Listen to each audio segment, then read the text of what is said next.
Where we were is that I think towards the end of last year, the beginning of this year, and there were advertisements for vacancies for the post of puisne judge to be filled. A number of people applied, and the commission um, had entertained those applications, had, I believe, conducted interviews, and were set to make certain decisions. Of course, this is a commission that was, according to the Bar Association, um, unlawfully constituted because the president of the bar had been excluded from all of those deliberations and decisions. We had, of course, taken the view and challenged the legality of everything that transpired. So that would include the decisions taken in relation to this recruitment process as well.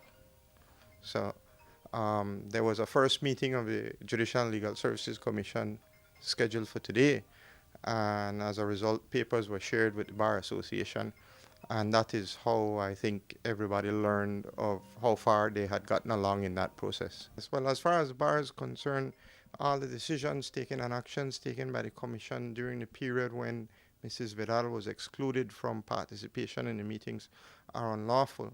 The acting Chief Justice has, of course, decided that they're not. So we have decided that we will be appealing the decision and will be launching that appeal shortly. So we stand by our position that those actions were unlawful, and the association doesn't enjoy much confidence in the arguments to the contrary. Is it to say then that perhaps the foreseeable consequence of all of this would mean that there would have to be another fresh new round of interviews for anyone interested in filling those vacancies on the bench? That's certainly our position. Our position is that the process would have to be started anew and take all the decisions in relation to how that process is to be undertaken, all the interviews, the screening of applicants, all of it from the beginning to the end will need to be done with the participation of the bar.